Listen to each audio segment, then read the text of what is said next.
මැද පෙරදිග යුද ගැටුම් ආරම්භ වෙලා මේ ගෙවෙන්නේ 19 වන දිනය.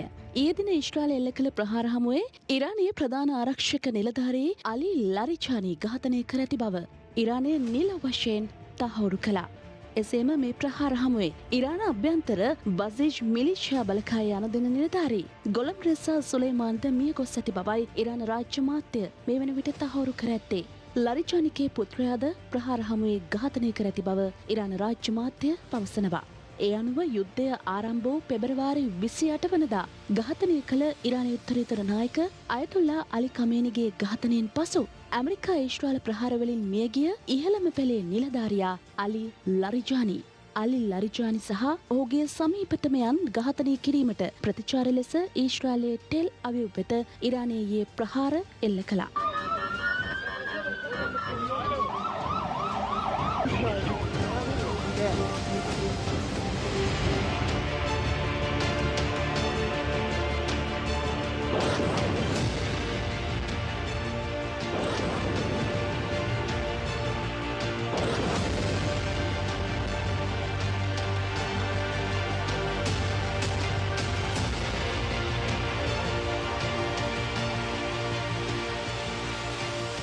ඉරාන විප්ලවී ආරක්ෂක බලකාය පවසන්නේ ඊශ්‍රායලයේ හමුදා සහ ආරක්ෂක ඉලක්ක 100කට වඩා ඉලක්ක කරමින් සාර්ථකව ප්‍රහාර එල්ල කළ බවයි.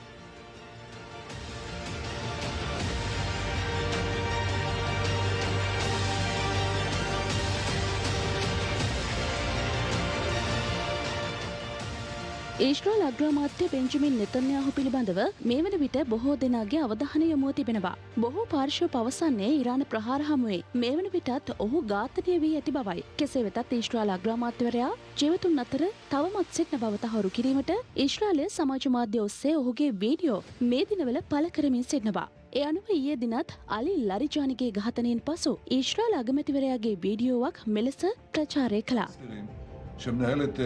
בפועל את איראן. אנחנו חיסלנו לצידו גם את מפקד הבסיס. මෙහිදී ඊශ්‍රායල් අගමැතිවරයා පවසන්නේ තම හමුදා ප්‍රහාර හමුවේ ඉරාන ආරක්ෂක ප්‍රධානී අලි ලරිජානිව ඝාතනය කළ බවයි.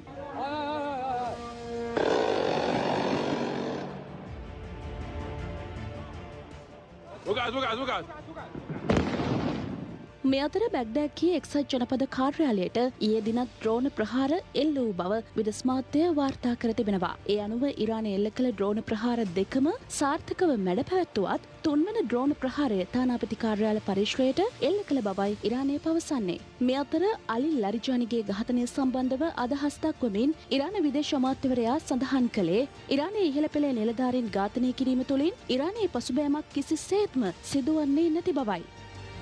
ඉරාන දේශපාලන ක්‍රමය ඉතාමත් ශක්තිමත් බව ඉරාන විදේශ අමාත්‍ය අබ්බාස් අරක්චි පවසනවා. එසේම මැද පෙරදිග කලාපයේම ජනතාවට සිදුවන හානිය සම්පූර්ණයෙන්ම ඇමරිකානු පාර්ශවයේ වරදක් බවයි ඔහු වැඩිදුරටත් පවසන්නේ.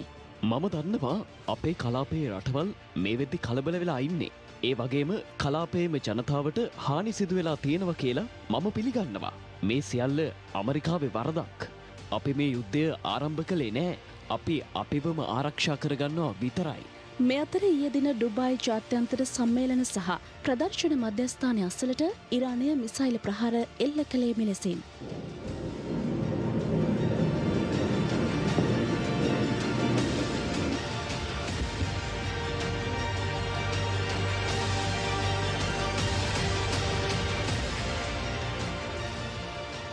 ඉරානයට එරෙහිව සිදු කරන හමුදා මෙහෙයුම්වලට සම්බන්ධ වීමට තමන්ට අවශ්‍ය නැති බවට නේටෝ රටවල් ට්‍රම්ප්ට දැනුම් දී තිබෙනවා. ඒ අනුව ඇමරිකානු ජනාධිපතිවරයා පවසන්නේ මින් ඉදිරියට කිසිදු නේටෝ රටකින් සහාය අවශ්‍ය නැති බවයි.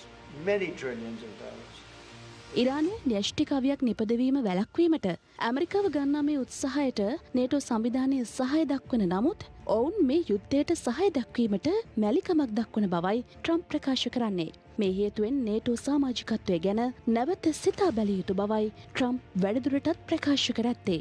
මේ අතර ඇමරිකානු ජාතික ප්‍රතිත්‍රස්ත මධ්‍යස්ථානයේ අධ්‍යක්ෂකවරයා සිදුහුරෙන් ඉල්ලා ස්වී තිබෙනවා. එහි අධ්‍යක්ෂකවරයා ලෙස කටයුතු කර ජෝසප් කෙන්ට් ජනාධිපති ඩොනල්ඩ් ට්‍රම්ප්ට සිය ඉල්ලා ස්වීමේ ලිපිය යොමු කර ඇති බවයි වාර්තා වන්නේ. ට්‍රම්ප්ගේ දෙවන දුහුර කාලය ආරම්භයේදීම ඊශ්‍රායලයේ උසස් නිලධාරීන් සහ ඇමරිකානු මාධ්‍යවල සිටින බලගතු පිරිස් එක්ව ඉතා සූක්ෂම ලෙස වැරදි තොරතුරු ප්‍රචාරය කිරීමේ ව්‍යාපාරයක් ක්‍රියාත්මක කළ බවයි ඔහු චෝදනා කරන්නේ.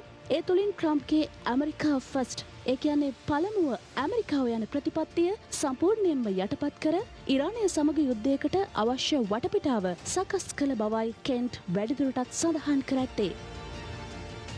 ඒ අනුව හදවතට එකඟව මින් ඉදිරියට ඇමරිකාව වෙනුවෙන් පෙනී සිටීමේ හැකියාවක් නැති බැවින් තම දුහුරයෙන් ඉල්ලා අසන බව ඔහු පවසා තිබෙනවා.